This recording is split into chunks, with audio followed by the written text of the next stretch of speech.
Gap రాలేదు, ఇచ్చానంతే అంటూ మళ్లీ జనంలోకి వస్తున్నారు TVK chief Vijay.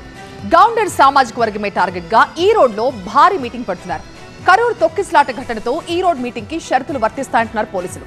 Vijay active అవుతున్న వేళ ఆలయ దీపం సెంటిమెంట్ తో ఈ పొలిటికల్ హీరోని టార్గెట్ చేస్తోంది కమలం పార్టీ. కరూర్ ఘటనతో కొన్నాళ్లు పబ్లిక్ లోకి రాని టీవీకే చీఫ్ విజయ్ మళ్లీ జనంలోకి వెళ్తున్నారు. సినీ గ్లామర్ ఒక్కటే సరిపోదనుకుంటోన్న విజయ్ సామాజిక వర్గ సమీకరణాలపై ఫోకస్ పెట్టారు. గౌండర్ వర్గం టార్గెట్ గానే కొంగు మండలంలో పబ్లిక్ మీటింగ్ ప్లాన్ చేస్తున్నారు. గౌండర్ సామాజిక వర్గంలో బలమైన నేతగా ఉన్న సెంగుట్టయాన్ అన్నా డీఎంకేకి గుడ్ బై చెప్పి ఈ మధ్య టీవీకేలో చేరిపోయారు. కీలక నేత పార్టీ కండువా కప్పుకున్నాక టీవీకేకి ఓ బల ప్రదర్శనలా ఉండబోతోంది ఈ రోడ్ మీటింగ్. అయితే కరూర్ తొక్కిసలాట ఘటనతో రూల్స్ టైట్ చేసిన పోలీసులు గురువారం ఈ రోడ్లో టీవీకే మీటింగ్ కి షరతులతో కూడిన అనుమతులిచ్చారు.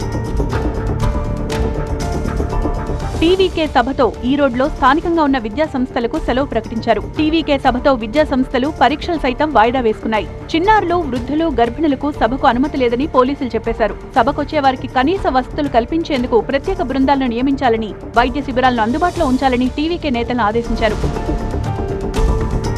కరూర్ మీటింగ్ తో వెనక్కి తగ్గుతాడనుకుంటే విజయ్ మళ్లీ యాక్టివ్ కావడంతో టీవీకేని టార్గెట్ చేస్తోంది బీజేపీ. మదురై దీపం వివాదంలో టీవీకే చీఫ్ విజయ్ మౌనంగా ఉండడాన్ని బీజేపీ నేత అన్నామలై తప్పుపట్టారు. పుదుచ్చేరిలో మైనార్టీ ఎమ్మెల్యేకు మద్దతుగా మాట్లాడిన విజయ్ ఈ విషయంలో మౌనం పాటిస్తూ మైనార్టీలను తృప్తిపరిచే ప్రయత్నం చేస్తున్నాడని అన్నామలై ఆరోపించారు. తిరుపరంకుండ్రం ఆలయంలో కార్తీకై దీపం వెలిగించడాన్ని డీఎంకే ప్రభుత్వం వ్యతిరేకించడం, ఆ ఆచారాన్ని అనుమతించిన మద్రాస్ హైకోర్టు న్యాయమూర్తి జస్టిస్ జిఆర్ స్వామినాథన్ పై అభిశంసనకు ప్రయత్నించడంపై తమిళనాట తీవ్ర దుమారం రేగుతోంది. ఈ అంశంపై విజయ్ మౌనాన్ని కమలం పార్టీ ప్రశ్నిస్తోంది. ఓ పార్టీ అధినేతగా ఆయన తన వైఖరిని స్పష్టం చేయాలి అంటోంది. இவ்வளவு பிரச்சனை நடக்குது, இவ்வளவு சண்டைகள் நடக்குது, நான் பேசவே மாட்டேன், நான் வேடிக்கை மட்டும் பார்ப்பேனா உங்களை நம்பி எப்படி மக்கள் ஆட்சி பொறுப்பு கொடுப்பாங்க?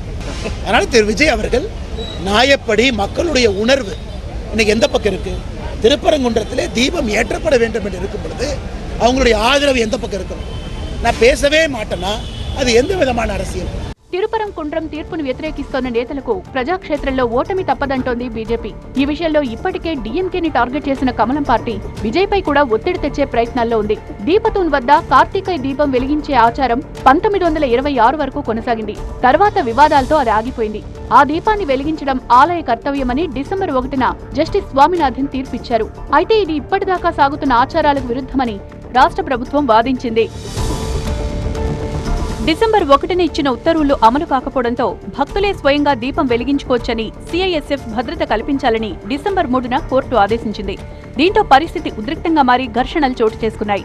కోర్టు ఉత్తర్వుని సుప్రీంలో డీఎంకే ప్రభుత్వం సవాల్ చేసింది. జస్టిస్ జిఆర్ స్వామినాథన్ పై డీఎంకే నేతృత్వంలో కొందరు విపక్ష ఎంపీలు అభిశంసన నోటీసు ఇవ్వడంతో వివాదం మరింత ముదిరింది. అసెంబ్లీ ఎన్నికలు సమీపిస్తోన్న నేపథ్యంలో తమిళనాట ఈ అంశం తీవ్ర రాజకీయ రంగు పులుముకుంది.